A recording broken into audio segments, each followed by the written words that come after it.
So congratulations, you two. You know, so what inspired this? What was your motivation to tell Satchmo's story? Nice people at Imagine Entertainment reached out to me and asked me if I'd be interested, and I did a little research and I said, how could I not want to do this? Why did you say yes? Because I went into Louis Armstrong thinking one thing, and then when I learned what I learned, I realized that my initial impression was wrong about who he was and what he was about.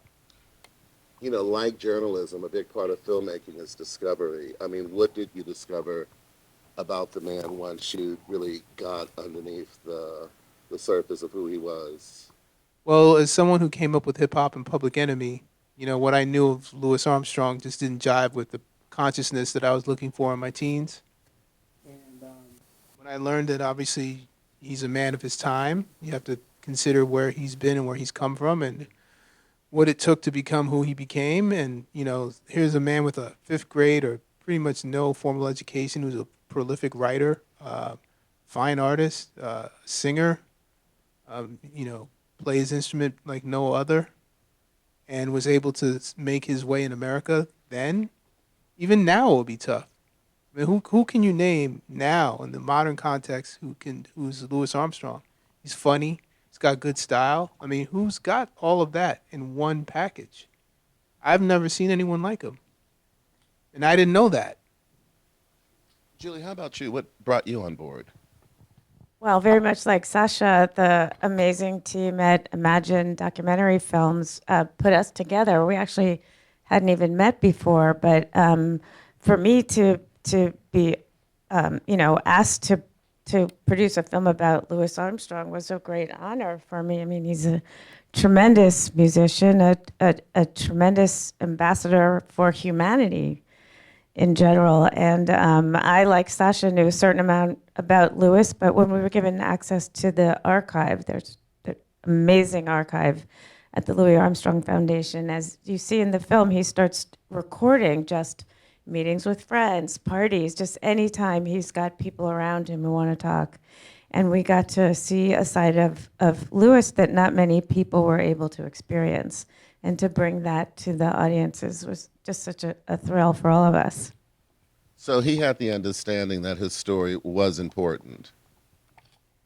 Well, very much so. I mean, even from the beginning. And as Sasha said, he was such a prolific writer. There are hundreds of letters. His letters would go on for 10 or more pages. He would spend a lot of his time when he was traveling writing, and then he later got the typewriter. But yes, a man of humanity that just wanted to reach everybody, no matter how important you were to how unimportant you were, everybody was the same to Louis. Talk about the research. Talk about bringing it all together. I mean, how long did it take you from the time that you signed up to finished product? About 2 years, right? I mean, it takes a village, and Julie's one of the chiefs. And we just had a crazy village of people who really were dedicated to this thing like no other. I mean, I've never seen anything like it. People took great pride in the work. And there's like 60 years of archival with the man who is the most famous man in the world for many years. So there's a lot to comb through, a lot of places to dig, dusty places that smell funky. People went there. There's lots of archival footage. So, I mean, how did you begin to do the research, the organization to what part, I mean, he lived to be in his 70s, what part of his story, that you would ultimately tell? Well, myself and Jason Pollard, the editor, have a shorthand. We work together a bunch, and we really talk about things that are important, things that you want to know about Louis Armstrong. One criticism was that there wasn't enough musicology, and my rap has become, well, in order to understand his music, you got to understand the man. So, everything from the fact that he was into laxatives, that's part of the man. Guy was really into weed, at a time when it was a bad thing, and he said it was better for you, and look where we are now. Look at your man Biden, letting people out. So, all of these things, just coming to a consensus on the general ideas that really formulate who he was. And, Julie will tell you, so many things get lost, too. You can't fit it all in the amount of time we had. So we had to make tough decisions. It's impossible, really. I mean, there's always going to be stuff you would like to have in the film that's not there. But what we started with a group discussion about themes. Like, what were the themes we wanted to include in broad strokes? Patriotism, humanity, of course, music. Pot was even a theme, and it was almost like a word cloud that we created together online because we all started remotely working during COVID.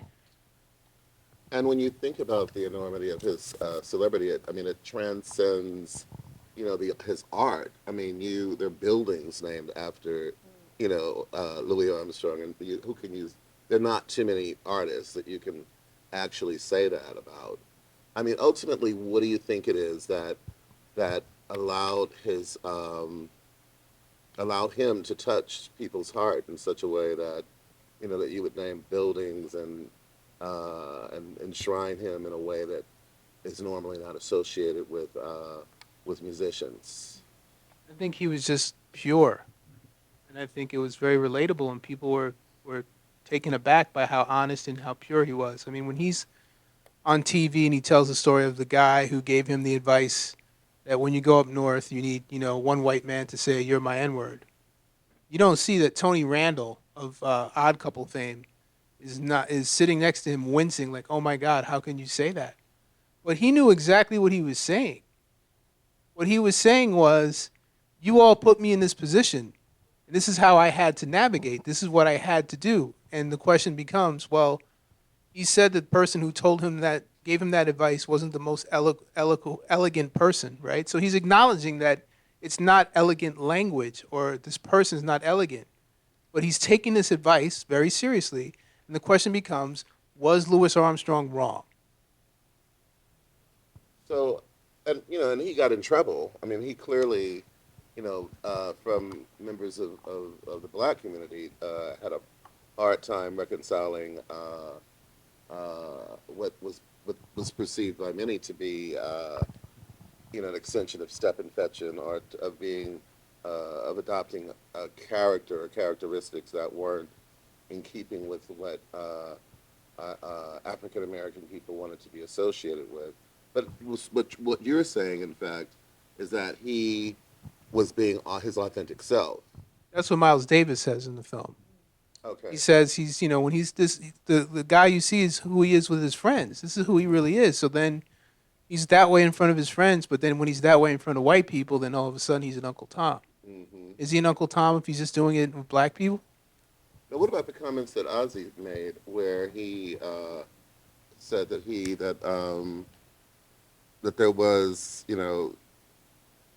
another element there that instead how some might go into the streets or express it differently, he funneled it through the music, through the horn. Yeah, I mean, I think he came to realize that Lewis was his father and his uncle and himself. Mm-hmm. It helped him realize that, sure, they're generations apart, and different generations see things differently, and I can understand why his generation felt the way they did and why I felt the way I did in my generation as an extension of what they were about. But he came to realize, hey, this guy's from a different time. Mm-hmm. God knows what he's been through, because I know that my father and my uncle have stories. Mm-hmm. So why is he any different? Why should I feel funny about him? Lewis was a bridge in many ways because he was the only black entertainer who was playing for 100% white audiences all over the world. And yet that wasn't necessarily his choice. He would play in front of anybody, and he loved playing in front of his own people. As he said, like, the black people couldn't even get in to see him in New Orleans. They had to sit on the levee outside, and that bothered him. And yet that's what he had to do, and he understood that. The 50s was such a different time. He listened to the stories of his travels and what he had to put up with, but he never complained about that. He just kept working and working and working, and that's how he became who he was. Excuse me. What do you want the takeaways to be for the audience? How do you want? What should the dialogue post, viewing be as you're having coffee and discussing what you just saw.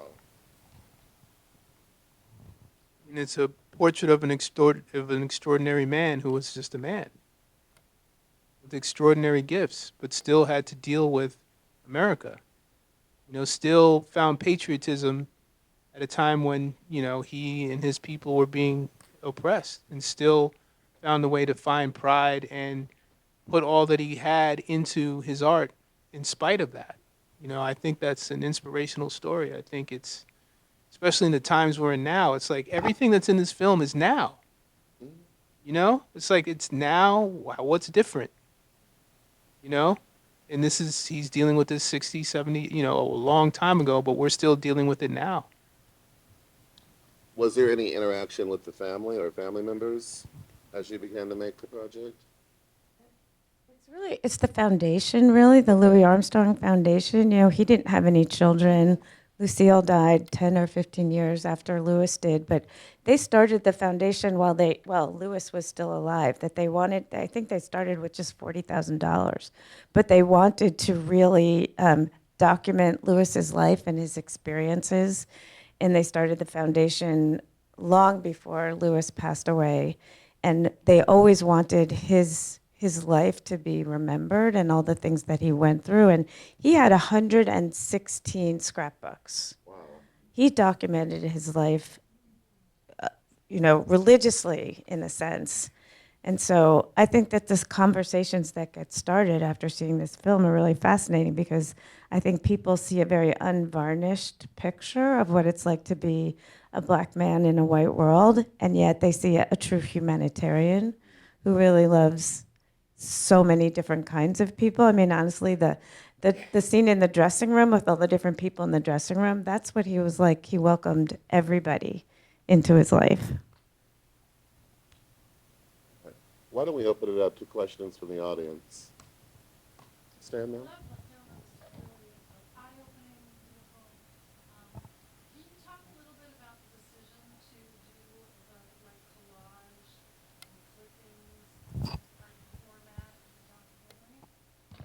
Yeah, I mean, I was just a fan of his art.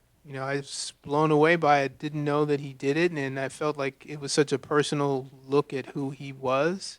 So to find a way to mimic it in the film, I felt was a way to get you even closer to understanding who the guy was and how he thought, how he put all these things together and was innovative. And the artist who did it, this guy Hector Arias, he does something for all my films. He's just a one-man Dominican party who can do it all, and he's a brilliant, brilliant individual.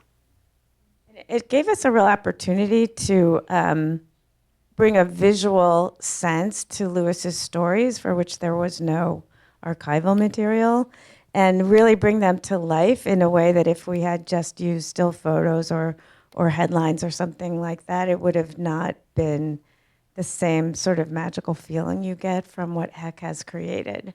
We were just blown away by Heck's work every single time he sent something new to us. It's almost like mini music videos inside the film, in a way. Sir? I was curious if you were ever interested in making it into a multi-part documentary. I've been done with so many people. And one person that I missed you documentary that I was hoping to see more of Ella Fitzgerald in developing how that was. Well, that's a question that we get, couldn't this be 15 parts? The answer is we're the wrong people to ask. You got to talk to the white people who cut the checks. But, you know, well, yeah, the Beatles they get 9 episodes, right? Not that the Beatles aren't great. I love the Beatles. Frank Sinatra got 7 hours. Right. Louis Armstrong gets, almost 2, which is cool. We made it work, and hopefully maybe someone else can step up and do 4 more episodes. But we worked with what we had, and I think what's great about Apple is they're very supportive of this film, and they're really behind it and pushing it and very proud of it. So we're proud to work with them and very thankful for the opportunity that they've given us. Other questions, sir?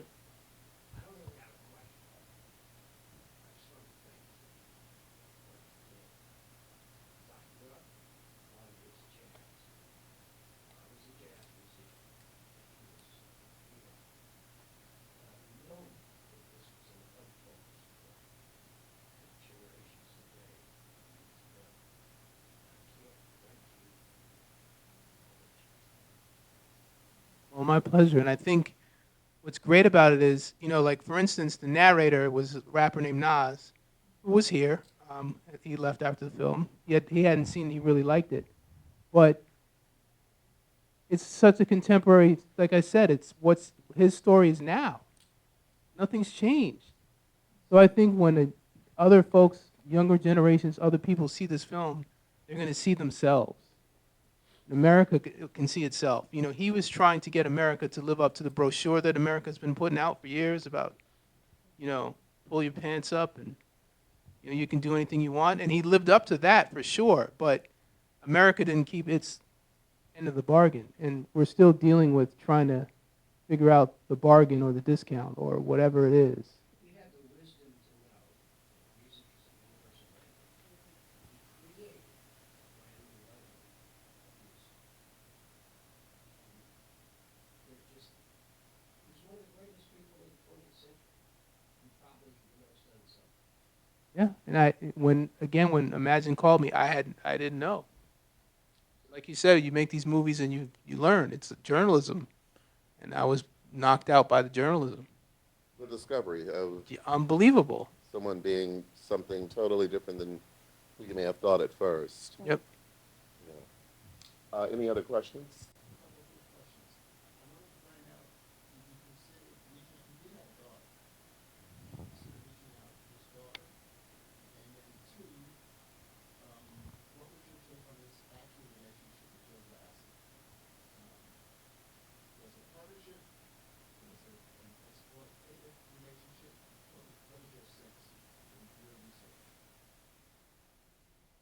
Well, to answer the first part of your question, the woman who may or may not be Louis's daughter, she will not take a DNA test.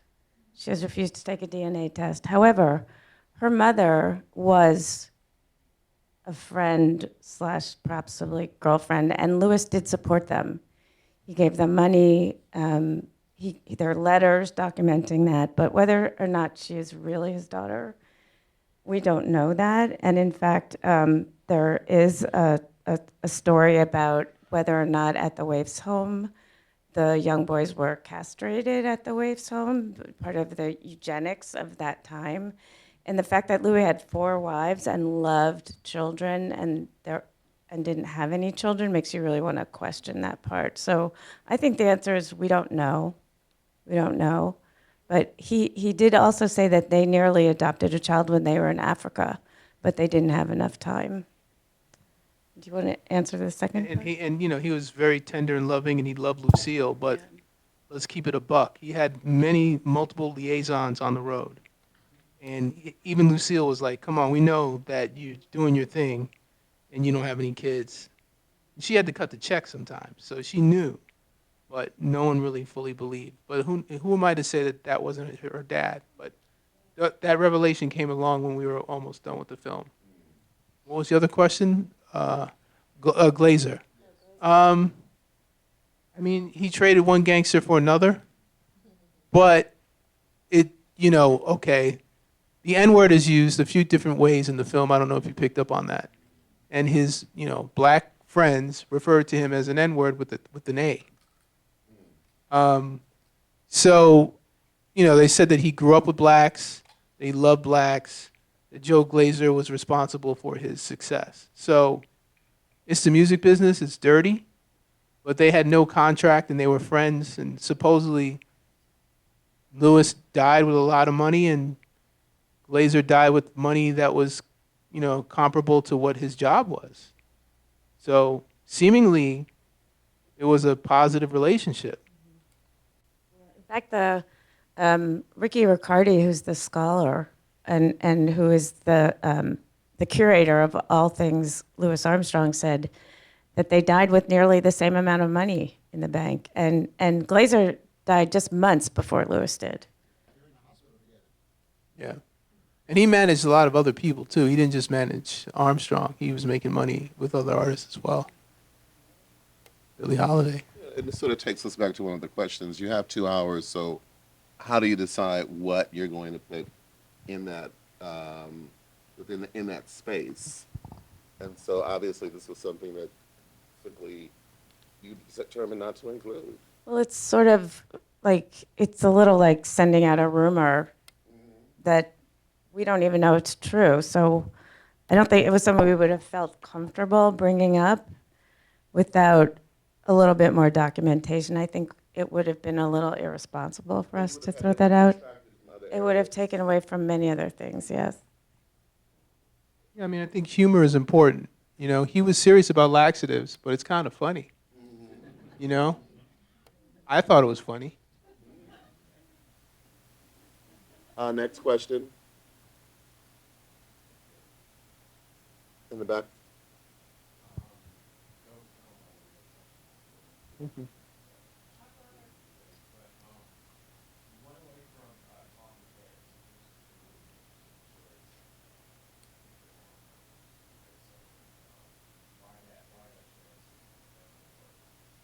mean, we had the man himself. A lot of the folks who knew him well are no longer here. Dan Morgenstern, who's a journalist, is one contemporary interview that we did. He knew him. He's like 94, right? So he's one voice, and Winton is contemporary. You know, you got to have a couple of folks from now, but how can you break that up with modern people talking when you've got the man himself who can tell you how he feels? I mean, I feel like I've been telling people I think he co-directed the film. You know, there's that scene at the very end with the last record that he played before he died. That record and that turntable is the actual physical record that he played before he died and the actual turntable. Those reel-to-reel tapes that you saw, we had to get them operated on to get them to work again. Turntable, we couldn't get to work, so we were going to spin the record manually and shoot it. We couldn't even find where the plug is, right?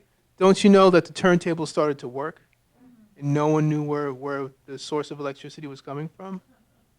So the guy, I believe in my heart, I'm not lying, he co-directed the film.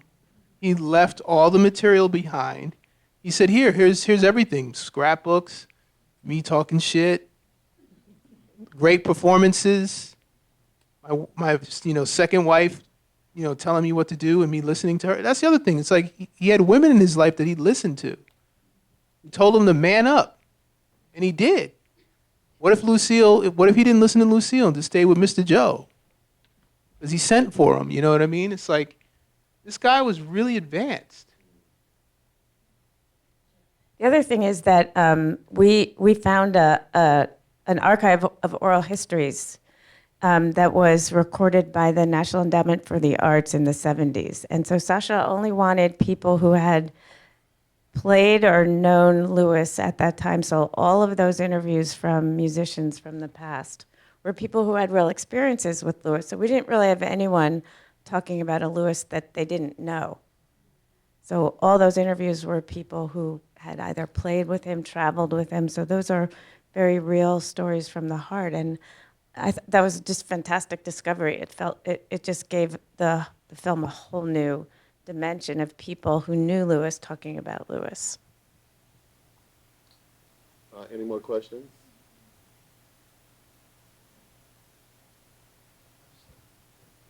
Sure.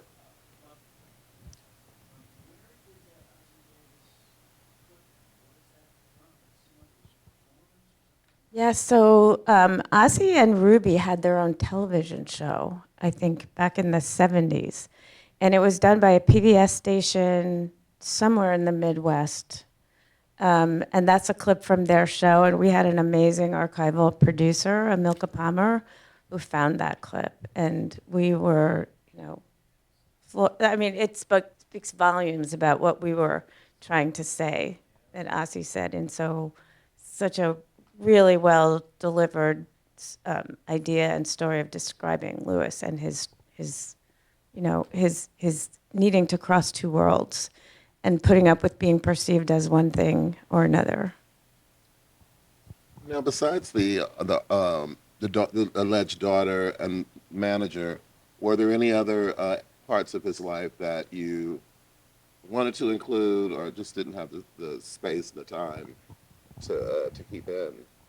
Well, there's some murky waters with him being an ambassador, traveling places on behalf of the United States, and like the United States' real agenda and what the United States was doing behind the scenes, what the CIA might have been doing behind the scenes, and sort of him being involved in things, not fully understanding what's happening, and then maybe later realizing and feeling like a pawn. I mean, that's a whole film in and of itself. Wow. That might get us to the 7 hours. Yeah. um, any final thoughts, sir? Love the comments about Louis co-directed the film and that story. If he were here watching the film, what do you think he would? How do you think he'd respond to it? Do you think he would want 7 hours like the Beatles, or do you think that he'd be happy with? I love it. I think it's really just so memorable and concise. It's just enough. What do you think Louis would say? I think that he would say that people know him now.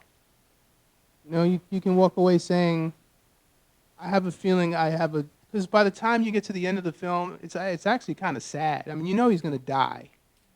But I get kind of sad at the end because it's like you spent time with this guy. You got to know him. You hang out with him. You laugh at his jokes. Funny guy.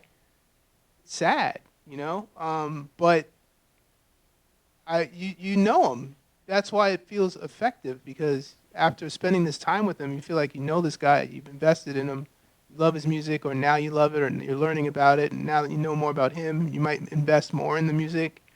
But you know him, you know? So I think he'd say, people got to know me a little bit better, much better than anything that's out now. We don't know anything about the guy.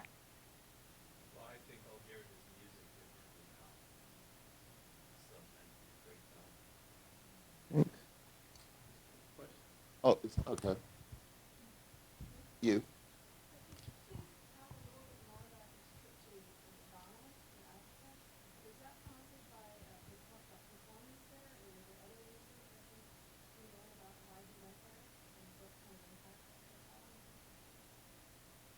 Seemed like it's UN, something maybe. Yeah, you know, he was there as an ambassador, as a cultural ambassador. He always wanted to go to Africa. And this is another interesting thing, because America is this place where, you know, the idea of anything African is savage and negative. And here's this, you know, black celebrity who's saying he's proud to go to Africa. He sees a woman who looks like his mom. I mean, not many people were saying stuff like that. Black people were not saying stuff like that in the 50s.